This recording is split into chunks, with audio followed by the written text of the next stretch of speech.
Assalamualaikum warahmatullahi wabarakatuh. Perkenalkan, nama saya Ahmad Baujan. Saya dari kelompok 4 akan menjelaskan tentang sistem perkemihan. 1. Apa itu sistem perkemihan? 2. Apa saja fungsi sistem perkemihan? 3. Apa saja organ-organ sistem perkemihan? 4. Bagaimana proses perkemihan dan proses pembentukan urin. A. Pengertian sistem perkemihan. Sistem perkemihan merupakan suatu sistem di mana terjadinya proses penyaringan darah sehingga darah bebas dari zat-zat yang tidak dipergunakan oleh tubuh dan menyerap zat-zat yang masih dipergunakan oleh tubuh. Fungsi sistem perkemihan. 1. Membuang sisa metabolisme. A. Sisa metabolisme. B. Racun-racun tokins. C. Obat-obat drugs. 2. Pengertian homeostasis. A. Keseimbangan air. B. Elektrolit. C. Keseimbangan asam basa darah. D. Tekanan darah. E. Produksi darah merah. F. Mengaktifkan vitamin D. C. Organ sistem perkemihan. 1. Ginjal, kidneys. Ginjal terbentuk seperti kacang merah dengan panjang 10-12 cm, tebal 3,5-5 cm, terletak di ruang belakang selaput perut tumbuh. Retroperitoneum sebelah atas. Bangunan-bangunan geometri yang terdapat pada korteks dan medula ginjal adalah: 1. Korteks ginjal terdiri atas beberapa bangunan, yaitu corpus Malpighi terdiri atas kapsula Bowman, bangunan berbentuk cangkir, dan glomerulus, jumbai atau gulungan kapiler. Corpus Malpighi terdiri atas dua macam bangunan, yaitu kapsul Bowman dan glomerulus. Kapsul Bowman sebenarnya merupakan pelebaran ujung proksimal saluran keluar ginjal nefron yang dibatasi epitel. Glomerulus merupakan bangunan yang berbentuk khas, bundar dengan warna yang lebih tua daripada sekitarnya karena sel-selnya tersusun lebih padat. Glomerulus merupakan gulungan pembuluh kapiler. 2. Bagian sistem tubulus, yaitu tubulus contortus proximalis dan tubulus contortus distal. Tubulus contortus proximal berjalan berkelok-kelok dan berakhir sebagai saluran yang lurus di medula ginjal pars descendens ansa Henle.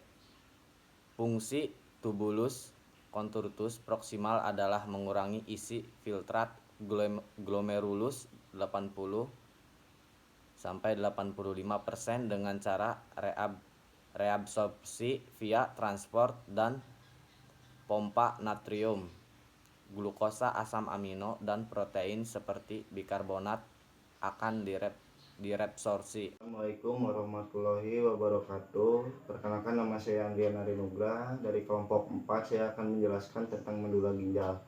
Medula ginjal terdiri atas beberapa hubungan yang merupakan bagian sistem tubulus, yaitu pars descendens dan descendens ansa Henle.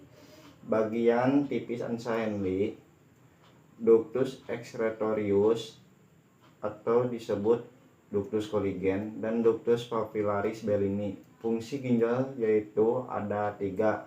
A. Membuang bahan sisa terutama senyawaan nitrogen seperti urea dan kreatinin yang dihasilkan dari metabolisme makanan oleh tubuh. Bahan asing dan produk sisa. Yang B. Mengatur keseimbangan air dan elektrolit. Yang C. Mengatur keseimbangan asam dan basa. 2. Ureter atau ureters. Fungsi ureter merupakan urin yang diproduksi oleh ginjal ke dalam kandung kemih. Bila ada batu di saluran ini akan menggesek lapisan mukosa dan merangsang reseptor saraf sensoris, sehingga akan timbul rasa nyeri yang amat sangat dan menyebabkan penderita batu ureter akan berguling-gulung. Keadaan ini dikenal sebagai kolik ureter. Kemih terdiri atas lapisan mukosa, mucolaris, dan serosa atau adventitia. Mukosanya dilapisi oleh epitel transisional yang lebih tebal dibandingkan ureter, terdiri atas 6-8 lapis sel dengan jaringan ikat longgar yang membentuk lamina propria di bawahnya. Fungsi kandung kemih adalah penampung urin yang akan dikeluarkan ke dunia luar melalui uretra.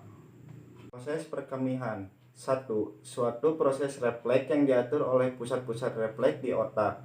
2. Rangsang impuls yang terjadi akibat terenggangnya dinding VU diantarkan oleh neuron-neuron sensoris visceral aferen melalui splen kinnikus memasuki medula spinalis segmen sakral 2-3 dan 4.